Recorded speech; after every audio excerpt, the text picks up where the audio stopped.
Welcome back, everybody. It is another episode of Catholic Cocktails. This is a weekly video production of Salt and Light Catholic Radio in Boise. So each week we get together here, we raise a glass and share a toast with some of our famous saints in the Catholic faith based on this book, Drinking with the Saints by Dr. Michael P. Foley. Each week we come, when we're right here, we introduce the drink and the saint of the week.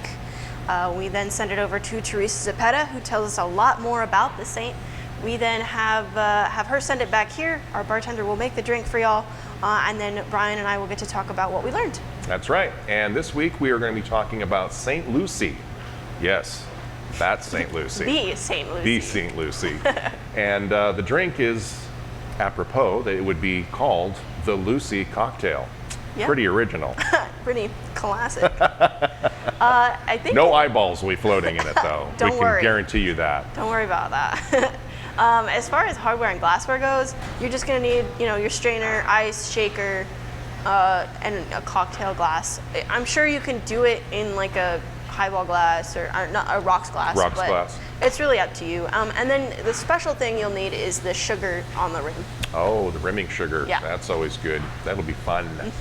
All right. Well, now you know what we're going to make and the things we're going to need to make it. Let's send it over to Teresa and learn more about Saint Lucy. On December 13th, the Church commemorates Saint Lucy. Sadly, not much is known about this ever popular saint.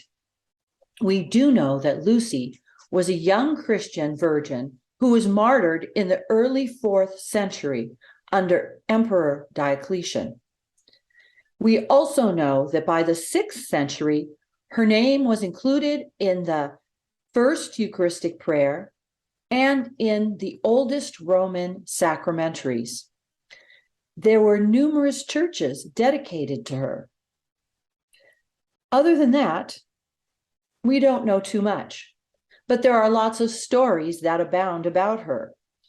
For example, tradition has her born in Sicily in the city of Syracuse of noble, wealthy parents. Butler's Lives of the Saints record that her connection with Syracuse and an early cult associated with her is well established. Some of the other stories about her life say that her father died when she was young, and her widowed mother, Eutychia, raised her in the Christian faith. Lucy made a private vow of perpetual virginity. However, her mother, unknowing of this, arranged a marriage for Lucy with another young man. Eutychia developed a disease which caused her to hemorrhage. So Lucy persuaded her to accompany her on a pilgrimage to the tomb of Saint Agatha. And it was there, through Agatha's intercession, that Eutychia was healed. Lucy took this opportunity to tell her mother of her vow, and once again asked her to not push her into marriage. Eutychia agreed and also permitted Lucy to give away her dowry. Unfortunately, the rejected suitor did not take the news so well, and he reportedly accused her to the authorities of being a Christian. Now, there is another version that says that a man attempted to rape St. Lucy. She was able to thwart his efforts. And remember, this is at a time in the Roman culture, the ancient Roman culture, that one had a right to every pleasure imaginable. And women were vassals to satisfy men's pleasure. So the attempted rapist did not take this news well, and he reported her to the authorities as being a Christian. Whichever version is true, it said that she was sent to the governor, who had various tortures directed to her. One was that he wanted to put her in a brothel so that her virginity would be defiled. However, they could not move her, even with the aid of a team of oxen.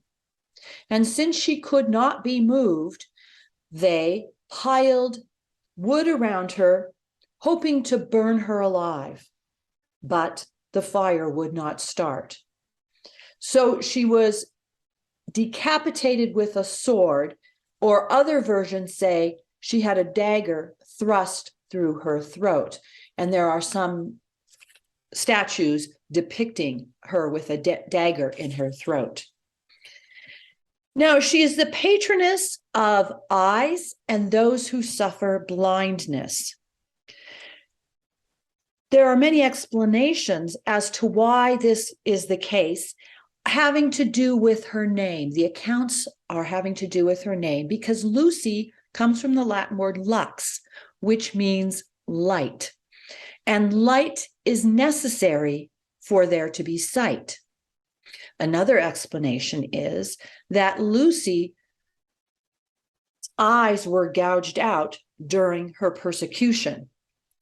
Another is that in order to thwart the efforts of the attempted rapist or the suitor, she gouged out her own beautiful eyes so that she would be less attractive to them. And that is why she's shown often holding a silver platter with her eyeballs on them, offering them to her suitors, or the suitor or the attempted rapist, excuse me. They also say that her eyes were restored, and so she died with her eyes. There is a drink, the St. Lucy cocktail, which you will learn to make today, and it seems an appropriate drink to toast this very popular virgin martyr. And while you sip it, you may ponder or discuss with your friends which version of the story you ascribe to.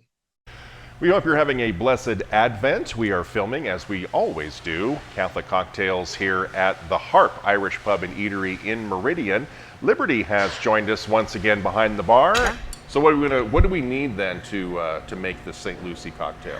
Okay, so we can use like a orange Quattro or a orange Curacao, or a Grand Marnier, but they do ask, sometimes you can do the Grandma and the orange, but it's going to be very pungent.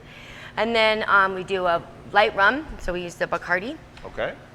Well, she is itching to make this cocktail, so I'm going to step aside and we can watch her in action.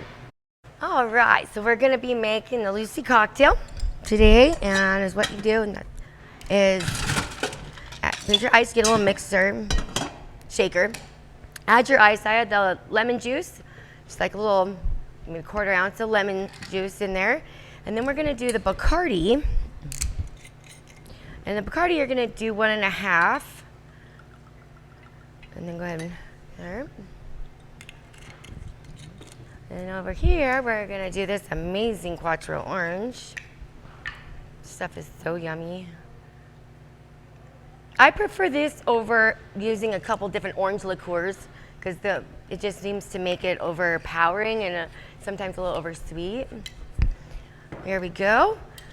Now the magic happens. Right here. Give it some good shake.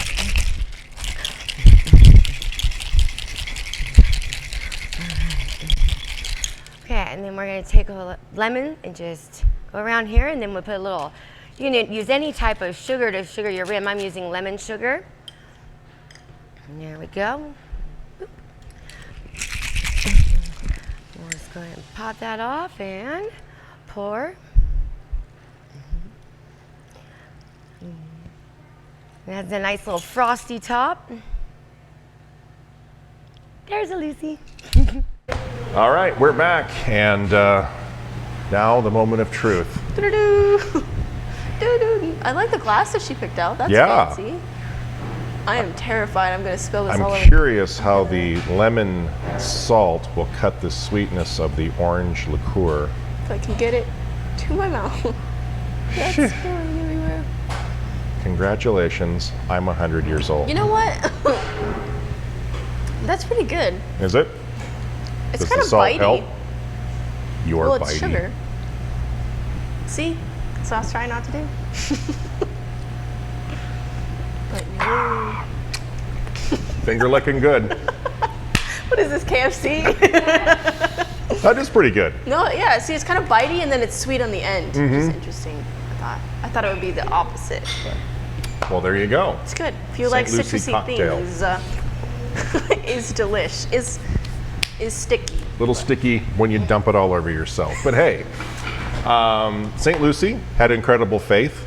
Sort of led to her demise, but Yeah, it was interesting. I was, doing my research, trying to find some notes, and she had a very strong devotion to Saint Agatha, and so she was praying to her consistently, which led to a miraculous healing of Saint Lucie's mom, who had some sort of ailment that had been bothering her for a long time. So interesting. Yeah. Of course, there's always the villain in the story. So the governor, who was very anti-faith, he didn't like that. So another one of these saints that tried to be executed and didn't work. So I do want to read out of the book, because there are actually two stories regarding Lucie's eyes. There's one where she was tortured and that her eyes were gouged out. That's a tradition, but a different version has it that she gouged out her own eyes because of a particular suitor that had a lust for her, and she didn't want any of that. Had something to do, oh, I love your eyes, I love your eyes. Yeah, he had an It's like, affinity oh yeah, for her. well, Oh yeah.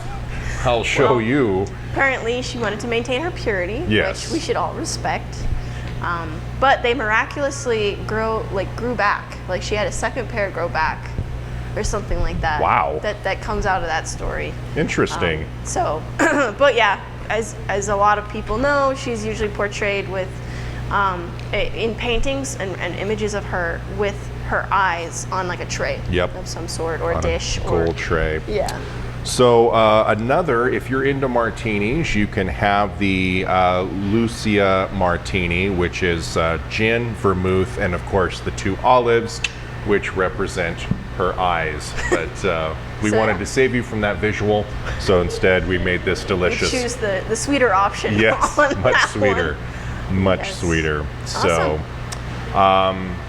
So that's it. We want to thank Teresa Zapeta for giving us some knowledge on St. Lucie. We want to Indeed. thank the Harp for making us yet another delicious cocktail. And who do we have for next week? So next week we're going to be learning about Saint Francis Xavier Cabrini. Because there is a difference. Because there is a difference, which we so aptly learned. So that's Mother Cabrini is another name that she's often known by. And we will be trying the Manhattan.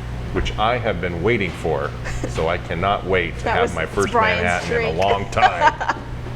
Awesome. So until then, St. Lucie, pray pray for us. Cheers. Cheers, everybody.